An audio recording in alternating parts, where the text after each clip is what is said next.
अस्सलामुअलैकुम my YouTube family, कैसे हैं आप सब लोग। आई होप कि आप सब ठीक ठाक होंगे। अल्हम्दुलिल्लाह मैं भी ठीक हूँ। और यहाँ पर आज निकाली थी मैंने ईद की साफ़ सफ़ाई। वैसे तो मैं शाबान में कर चुकी थी साफ़ सफ़ाई, इस वजह से मुझे नॉर्मली ऐसा नहीं क्या हल्का फुल्का टचअप देने का था, जैसे मेकअप को देते हैं हम लोग वैसा।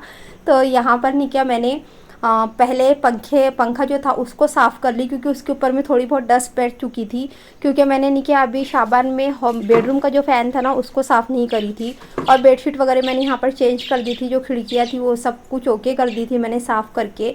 और यहाँ पर जानामाज़ जो टोपियाँ रखी हुई थी उनको नहीं क्या मैं नॉर्मली पानी में से निकाल करके सुखा दूँगी। तो 1 बजे तक ये सारी जानामाज़ वगैरह कैसे धूप बहुत तेज़ थी ना तो सूख जाएंगी। क्योंकि नहीं क्या मैंने सहरी से उठी थी तो मैंने यहाँ पर कोई वीडियो शूट नहीं की थी, क्योंकि यहाँ पर ऐसा हुआ कि मुझे ख्याल नहीं रहा। फिर उसके बाद में मैंने सोची कि चलो अभी जो कर रही हूँ उतना ही ले लेती हूँ करके।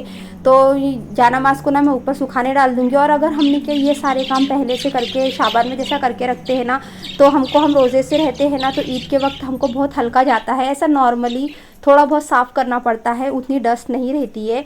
तो इसीलिए नहीं कि शाबान में ही साफ़ सफाई करके रख ले, ताकि ईद में हमको हल्का हो। तो रोज़े से रहने के बाद में वैसे भी ज़्यादा काम नहीं होता है, लेकिन घर का काम है, थोड़ा हो या ज़्यादा हो बट करना पड़ता है। और ईद की खुशी अलग होती है, लेकिन रमज़ान के जाने का दुख भी अलग होता है ना।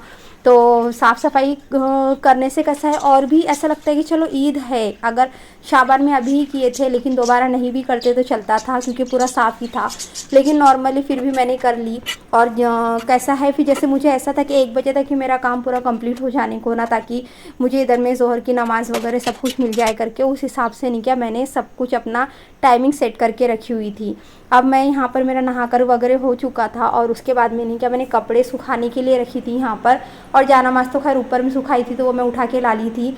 और यहाँ पर मैंने नहीं क्या करी कि जो कपड़े थे बाहर रखे हुए उन कपड़ों को उठा ली। और फिर जो बोरे की पट्टियाँ वगैरह थी वो सब उठा ली।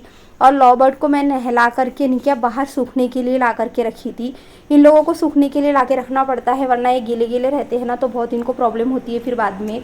और कूलर का पानी ख़त्म हो चुका था, तो कूलर में पानी भरने के लिए मैंने पाइप लगा दी थी। इसके पापा ने एक जुगाड़ लगाया कि यहाँ पर तार लगा दिए, उसमें सीधा पाइप लगा दो तो पकड़ने की ज़रूरत नहीं होती है। यानी कि नॉर्मली जो मेरा पानी है ना वो अच्छे से भर के हो जाता है, और तब तक के पानी भरे तक के मेरे दूसरे काम होते। जैसे आज मैंने सीढ़ी वगैरह पूरी पानी से धोई थी, और ऊपर में जो कपड़े सुखाई थी ना, बेडशीट वगैरह ऊपर में थी। और इतनी तेज़ धूप थी ना आज, तो पूछो ही मत, हर तरफ टेम्परेचर इतना ज़्यादा था ना। तो उस वजह से, धूप की वजह से मुझे ऐसा लग रहा था कब कब मैं नीचे उतरूँ करके। तो यहाँ से मैंने कपड़े वगैरह उठा ली थी और मैं नीचे जाने लगी थी फिर। वालेकुम माय यूट्यूब फैमिली, कैसे आप सब लोग। आई होप कि आप सब ठीक ठाक होंगे। अल्हम्दुलिल्लाह मैं भी ठीक हूँ। और आज का 27वां रोज़ा है, आज शब कदर की रात भी है। और आज साफ़ सफाई भी निकाली थी मैंने। साफ़ सफाई तो कंप्लीट हो चुकी है मेरी, यानी कि शाबान के मतलब शब कदर के पहले ही मैंने शाबान में यानी कि सारी साफ़ सफाई कंप्लीट कर ली थी। अभी बस जैसे कि रमज़ान आता है तो वो होता है ना कि हम लोगों को रमज़ान की ईद आती है तो सब कुछ परफेक्ट चाहिए होता है। तो उस हिसाब से एक बार और नहीं क्या फाइनल टचअप देने का था, तो वो काम हो गया मेरा। और आज इतनी धूप तेज़ है, बहुत ज़्यादा धूप है आज। टेम्परेचर लग रहा है इतना हाई लेवल का हो गया है, बहुत ज़्यादा। और अभी मेरी इफ्तारी की कुछ भी तैयारी नहीं हुई है, क्योंकि काम को हो गया है टाइम। तो इफ्तारी की भी तैयारी तो करनी पड़ेगी, खाना वगैरह सब कुछ बनाने का है। तो उसके लिए सोची कि पहले थोड़ा सा कड़ी पत्ता तोड़ लेती हूँ, देखती तोड़ के रख लेती हूँ, क्योंकि फिर बाद में पता नहीं क्या बनाऊँगी। अगर कड़ी पत्ता टूटा हुआ रहेगा ना तो फिर इजी होता है कुछ बनाने के लिए, अगर वक्त पर अचानक से ध्यान में आ गया तो। थी ये लाल क्योंकि, तो इसको तोड़ लेती हूँ मैं लाल मिर्ची को। और ये हरी मिर्ची लगी हुई है, कुछ कुछ मिर्ची लगी है, अभी ज़्यादा नहीं लगी है। यहाँ लगी है, ये लगी है इधर में। तो तोड़ लेते हैं फिलहाल इनको, एक को ही तोड़ लेते हैं तो। अब यहाँ पर नहीं क्या मुझे खाना मतलब इफ्तारी का भी बनाने का था और खाना भी बनाने का था, क्योंकि ऐसा होगा मैं बोली कि मैं बहुत थक चुकी हूँ तो फिर खाना बनाने का रह जाएगा, तो इफ्तारी के साथ साथ खाना भी बना लेती करके। तो मैं यहाँ पर बना रही थी मछली के अंडे की सब्ज़ी और तुअर की दाल चावल। रोटी तो बिल्कुल भी नहीं बनाई मैंने, क्योंकि रोटी बनाने की हिम्मत ही नहीं हो पा रही थी। और इधर टाइम ना ऐसा जल्दी जल्दी ख़त्म हो रहा था कि मेरे ज़ोहर की नमाज़ हुई। ज़ोहर की नमाज़ के बाद में पारा वगैरह पढ़ी, कुरान शरीफ पढ़ी मैंने, और उसके बाद मैंने क्या यहाँ पर खाना बनाने के लिए बैठी। क्योंकि ऐसा हुआ कि टाइम का ना पता ही नहीं चला मुझे कुछ भी। और फिर मैंने यहाँ पर दाल गलाने के लिए रख दी थी तुअर की, और एक साइड में नहीं क्या चावल धो करके चावल चढ़ा दी थी। और फिर उसके बाद में नहीं किया, जैसे मगरिब के नमाज के पहले तक के नहीं किया, मेरा खाना वगैरह सब कुछ बन के रेडी हो चुका था। और खाने में ऐसा नॉर्मल जो हम लोग मतलब पकोड़े बनाई थी मैंने इफ्तारी में हल्के फुल्के, और बाकी का कुछ भी नहीं बनाई थी।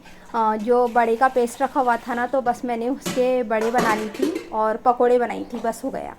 और यहाँ पर चावल में नमक वगैरह डाल के रख दूँगी।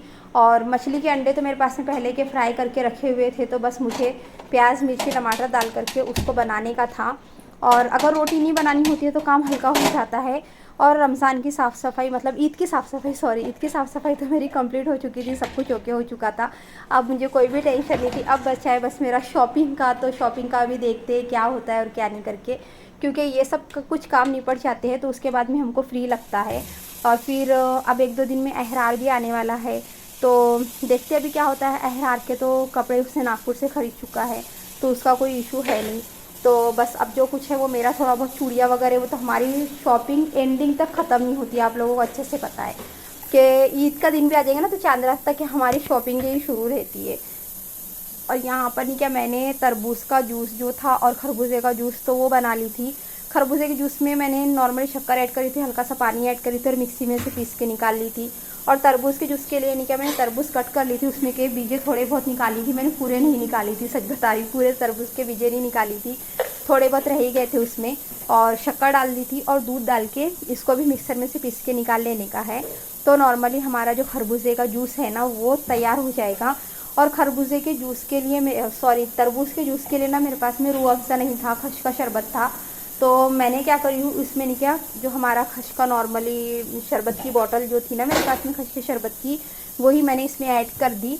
तो इसका कलर थोड़ा सा नहीं कैसा ग्रीन रेड इस टाइप का हुआ था हल्का सा, तो अच्छा टेस्ट है। टेस्ट वैसे कि वैसा ही रहता है, सिर्फ इतना है कि कलर में थोड़ा बहुत फ़र्क पड़ जाता है। यहाँ पर नहीं क्या, मोबाइल थोड़ा सा नीचे साइड में गिर चुका था, तो मतलब ऐसा नीचे एकदम नीचे नहीं गिरा था, साइड में ही हो गया था, स्लिप हो गया था। और यहाँ पर नॉर्मली मेरा नींबू का शरबत बनने लगा था। तो यहाँ पर दाल बघाड़ने के लिए रख दी मैंने इसमें, और मैं थोड़ी सी हल्की सी प्याज डाल दूँगी। और ये जो घर की लाल मिर्ची तोड़ के लाई थी ना मैंने ये वाली, तो ये मिर्ची इसमें मैं ऐड कर दूँगी। साथ ही यहाँ पर मैं मछली के अंडे बना रही हूँ, तो मछली के अंडे के लिए मैंने तेल गर्म कर रखी है, इसमें प्याज डाल दूँगी और इसको हल्का सा ब्राउन होकर भी भून लेंगे।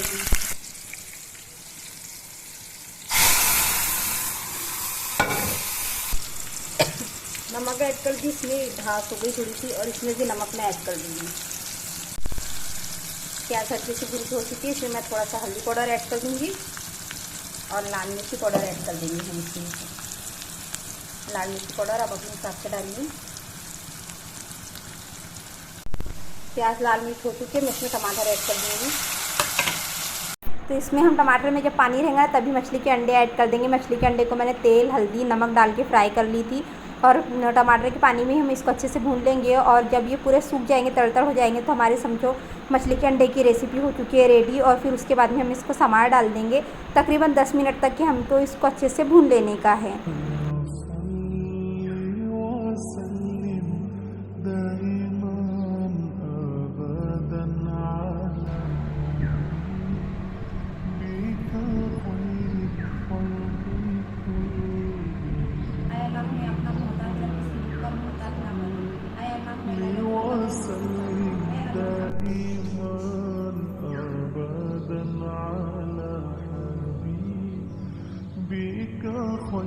फाइनली इफ्तार वगैरह सब कुछ हो चुका है, नमाज भी हो चुकी है।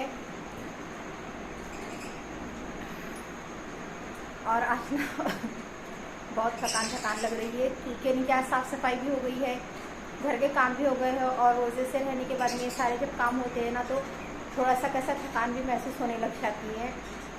तो अब ईद के लिए शायद सैटरडे या संडे की ईद आएंगी, और अभी तक शॉपिंग वगैरह हुई नहीं है कुछ भी। तो अभी देखते हैं कल परसों या कुछ जाना होता है या क्या होता है करके, क्योंकि अहरान ने तो वहीं से ख़रीद लिया है।